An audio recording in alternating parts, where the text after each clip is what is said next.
अस्सलाम वालेकुम। आज का जो टॉपिक हम करने जा रहे हैं ये है curl of a vector. Last lecture में मैंने आप लोगों को ज़रा थोड़ा सा इसका आइडिया दिया था। आज इसको शुरू करने से पहले थोड़ा सा मैं आपको एलैबोरेट कर दूं फ़र्क बीच में gradient of a scalar field, divergence of a vector field और curl of a vector field. अब याद रखिएगा, जब हम ग्रेडियंट की बात करते हैं वो है मैक्सिमम रेट ऑफ इंक्रीज़ या चेंज है स्केलर फंक्शन का in the direction of normal vector. जो डाइवर्जेंस है वो फ्लक्स है पर यूनिट वॉल्यूम। और जब कर्ल की बात करते हैं ना तो ये लाइन इंटीग्रल है, maximum line integral per unit area. किसी एरिया एलिमेंट की बाउंड्री के ऊपर मैक्सिमम लाइन इंटीग्रल है पर यूनिट एरिया, जब वो एरिया क्या करता है, रोटेट करता है इन अ पर्टिकुलर डायरेक्शन। ये तो इसका मैथमेटिकल वर्जन था, मतलब कॉन्सेप्ट था डेफिनेशन के हवाले से। मैथमेटिकली इसको हम कैसे करेंगे? मैथमेटिकली जब हम बात करते हैं ना ग्रेडियंट की, सबसे पहले ग्रेडियंट डेल इंटू फाई को बोलते हैं। यानी जब डेल ऑपरेटर को आप फाई किसी भी स्केलर फंक्शन में अप्लाई करते हो तो डेल फाई ग्रेडियंट है। डेल का जब डॉट प्रोडक्ट लेते हो किसी वेक्टर फील्ड के साथ, जो कोई वेक्टर इक्वेशन हो सकती है, कुछ भी, या वेक्टर फंक्शन हो सकता है, तो वो है आपके पास डाइवर्जेंस। लेकिन जब इस डेल का हम लेते हैं क्रॉस प्रोडक्ट उसी वेक्टर के साथ ले लें आप, तो वो बन जाएगा कर्ल ऑफ दैट वेक्टर। ये है इसका मैथमेटिकल वर्जन। और यहाँ पे जब आपने डिफ़ाइन करना है तो इसी तरह आप दो तरीक़ों से डिफ़ाइन करेंगे। एक, आप इसकी फ़िज़िकल डेफिनेशन दोगे, फ़िज़िकल सिग्निफिकेंस के तौर पे उसको हम एक्सप्लेन भी करेंगे। और दूसरी इसके पास हमारे पास आ जाएगी मैथमेटिकल डेफिनेशन। जो मैथमेटिकल डेफिनेशन है, मैं पहले ज़रा उसकी तरफ आ जाता हूँ, उसके बाद फ़िज़िकल डेफिनेशन की तरफ हम बढ़ेंगे। ये जी सबसे पहले आपको लिखा हुआ है कर्ल ऑफ वेक्टर वी है। मतलब कि आपने किया हुआ है डेल का आपने क्रॉस प्रोडक्ट लिया हुआ है वी के साथ, तो cross product of del operator on a V vector, on a vector V. Vector V हो जाए ए हो जाए, बी से कर दो, ई इलेक्ट्रिक फील्ड से कर दो, मैग्नेटिक फील्ड बी से कर दो, ठीक है, तो वो कर्ल कहलाएगा आपके पास। अच्छा, जब हम आते हैं इसकी फ़िज़िकल डेफिनेशन पर, तो वो ये क्या है कि जब आपके पास एक डायग्राम नज़र आ रही है, इसके अंदर एक एरिया एलिमेंट है। दिस डायग्राम, मैं इसकी बात कर रहा हूँ जिसको मैं हल्का सा टिक, ये वाली डायग्राम, इसकी बात हो रही है। ए बी सी डी एक एरिया है, पोजीशन 1 पर आप रोटेट करते हो, पोजीशन 2 पे जाता है। फ़िलहाल आप देख सकते हैं वेक्टर फील्ड है, एरो साइन से शो किया हुआ है। वेक्टर फील्ड एरिया में से गुजर रहा है, लेकिन जब ये अपनी पोजीशन चेंज करेगा, इस वक्त ये तकरीबन वर्टिकल पोजीशन में है with respect to vector field, लेकिन जब ये अपनी पोजीशन चेंज करेगा तो ये हॉरिजॉन्टल पोजीशन में प्लेन आ जाएगी, ठीक है।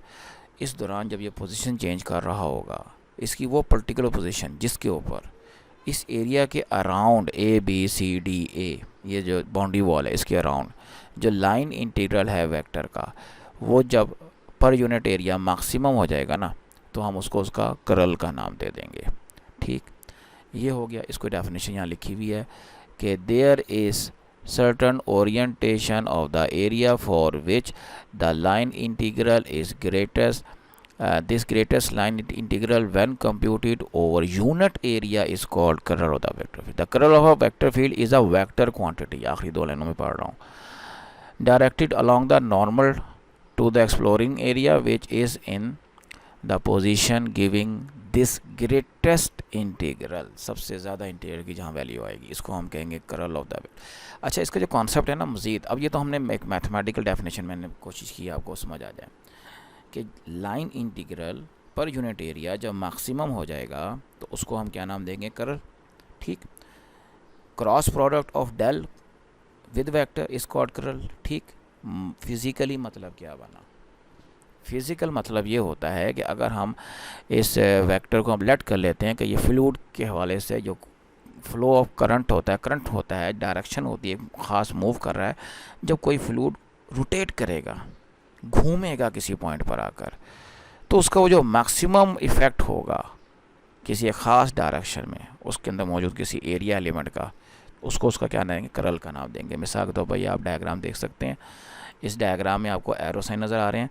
इस एरो साइन के ज़रिए हमने वेक्टर फील्ड की रोटेशन शो करने की कोशिश की है। लेट्स सपोज ये वाटर है, सपोज कर लेते हैं वाटर का फ्लो करंट है, करंट फ्लो है, ठीक है। अब ये रोटेट कर रहा है, होल है एक, उसके अंदर पानी जा रहा है, एक कश्ती है वो इसमें कहीं आ जाती है, भंवर में आ जाती है, वो जब भंवर के सेंटर में आएगी तो उसकी रोटेशनल इफेक्ट क्या हो जाएगा, मैक्सिमम। अब अपनी उंगलियों को आप रोटेशन की डायरेक्शन में रोटेट करें, करल करें, तो थंब की डायरेक्शन में आपका करल आ जाएगा परपेंडिकुलर टू द प्लेन। ये इसका कॉन्सेप्ट है। तो यही जो चीज़ें हैं यहाँ पर सामने एलेबोरेट हुई हुई हैं, साइड पर आप देख सकते हैं कि हम करल को जब भी हम बात करेंगे तो हमने इसको फ्लूइड ले लेना है, लेट करना है जो सर्कुलेट हो रहा है। इलेक्ट्रोमैग्नेटिक वेव्स आप ले सकते हैं जो ट्रैवल करती हैं एयर में और ट्रैवल करते हुए रोटेट हो रही होती हैं। इलेक्ट्रोमैग्नेटिक फील्ड एक प्लेन में नहीं होते, वो रोटेट होते जा रहे होते हैं। और जब ये इंटरेक्ट करते हैं डिश एंटीना के साथ, तो वहाँ पर जाके इनकी सर्कुलेशन अकर करती है, जिससे रिसीविंग होती है और तार के अंदर ये एंटर होते हैं इलेक्ट्रोमैग्नेटिक वेव, और बाकी प्रोसेस होता है। ये बड़ी ज़बरदस्त एग्जांपल है। आगे जाके जो दो हम थ्योरम पढ़ेंगे ना, divergence theorem, Gauss's divergence theorem और स्टोक्स थ्योरम, वहाँ इनको समझने में ज़्यादा और आसानी होगी। अब मैथमेटिकल ट्रीटमेंट हम इसका कैसे करेंगे कलर का, उसकी तरफ से हम मूव ऑन होते हैं। लें जी, आपके पास ये area element A B C D नीचे डायग्राम में नज़र आ रहा होगा। दिस वन, लेट्स सपोज हमने क्या करना है, वेक्टर फील्ड है उसके लेट कर लेना है कि ये जो रोटेशन हो रही है ना एक्स वाई प्लेन में हो रही है इस तरह से कि इसकी जो डायरेक्शन है रोटेशन की, जिस तरह हम अपने हाथ को अगर एक्स वाई प्लेन में रोटेट करते हैं एक्स से वाई की तरफ या वाई से एक्स की तरफ, तो हमारा थंब होता है जी एक्सिस के अलॉन्ग। तो जी एक्सिस के अलॉन्ग की डायरेक्शन है, लेट्स सपोज ये हमने सपोज कर लिया। अब हमारे पास जो साइडें हैं वो ए बी सी और सी डी डी ए साइडें हैं। एक साइड ये नज़र आ रही होगी आपके पास, एक साइड इधर नज़र आ रही होगी आपके पास, एक इधर नज़र आ रही होगी आपको, और एक इसके नीचे तो जा रही है। वही साइडें जो ऊपर भी आपको शो हो सकती हैं डायग्राम में पोजीशन 1 और 2 के ऊपर। अब हम सपोज कर लेते हैं कि हमारे पास जो फर्स्ट साइड है ना ए बी, इसके ऊपर जो हमारी फील्ड वेक्टर की वैल्यू है वो ये है। ये वही कॉन्सेप्ट आप अप्लाई करेंगे जो पीछे आपने डाइवर्जेंस में अप्लाई किया था।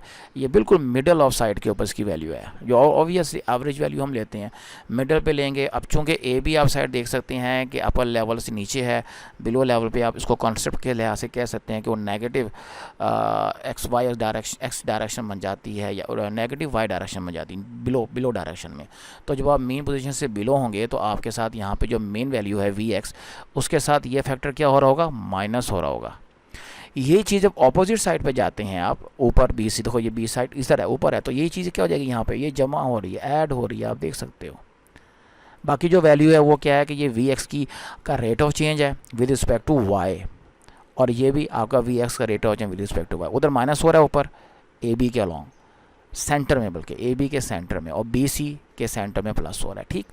इसी तरह जब बाकी दो साइडें हैं जो वर्टिकल साइडें नज़र आ रही हैं आपको, ये तो हॉरिजॉन्टल साइडें थी ना, एक बिलो थी और एक अबव थी, जो वर्टिकल साइडें नज़र आ रही हैं, तो ऑब्वियसली ये वर्टिकल साइडें जो नज़र आ रही हैं ये एक्स एक्सिस के हवाले से आ रही हैं, ये वाली और ये वाली, ठीक है।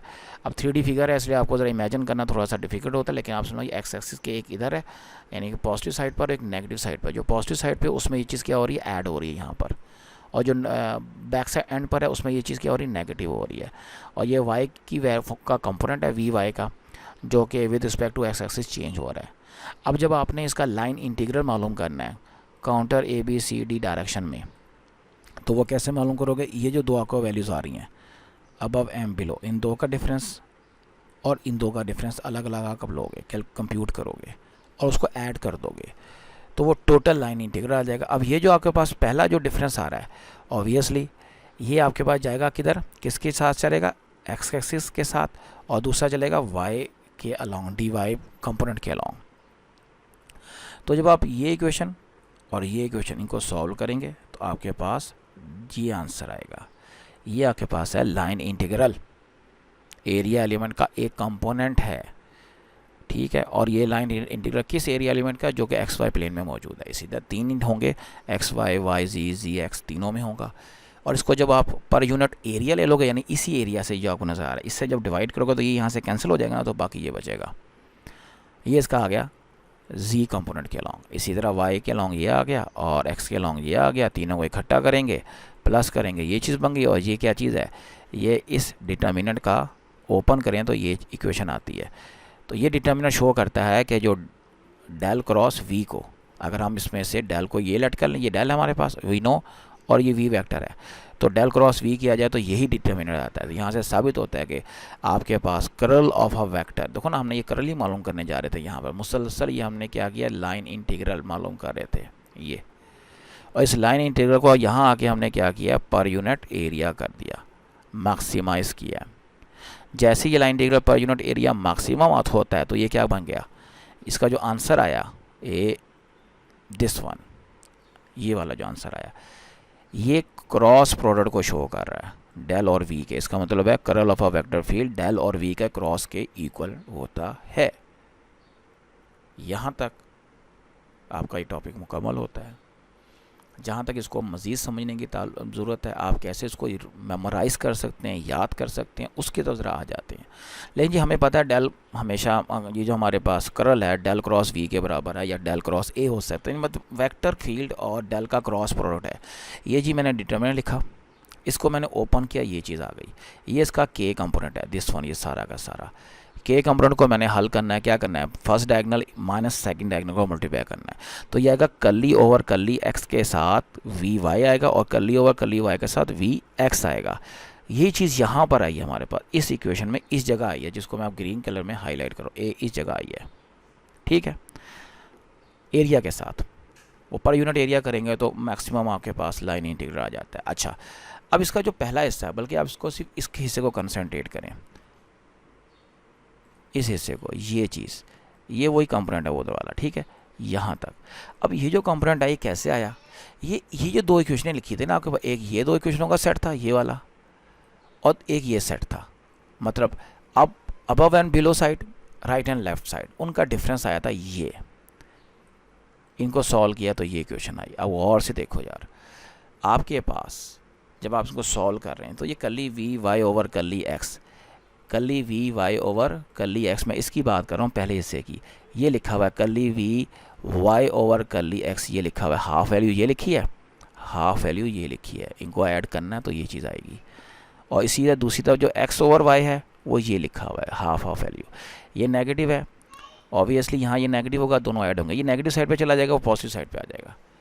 मतलब आप इस तरह बैकवर्ड कैलकुलेशन के ज़रिए इसके मैथमेटिकल स्टेप्स को जहन में बिठा सकते हैं, कोई इतना मुश्किल काम नहीं है। बाकी जो कॉन्सेप्ट है वो मैंने बता दिया, सर्कुलेशन का कॉन्सेप्ट है इसके अंदर, एप्लीकेशन बहुत जगह होती है, जैसे कि बेस्ट एग्जांपल जो मैंने आपको दी है वो है इलेक्ट्रोमैग्नेटिक वेव्स की इंटरेक्शन विद डिश एंटीना के साथ, या वो जो वाटर की एक आपको एग्जांपल दी है समझाने के लिए, ये हो सकती है वाटर फ्लो की। सबमरीन्स जब ट्रैवल करती हैं तो उनका जो प्रोपेलर लगा होता है वो रोटेट करता है, उसका थ्रो किस डायरेक्शन में जाता है, रोटेशनल डायरेक्शन के परपेंडिकुलर बैकवर्ड डायरेक्शन में, और वो आगे मूव करती हैं। ये भी उसकी एग्जांपल है कर्ल की, आप कह सकते हैं। ओके जी, बाकी बात इंशाल्लाह ताला नेक्स्ट लेक्चर में करेंगे 2 थ्योरम के साथ। अल्लाह हाफिज़।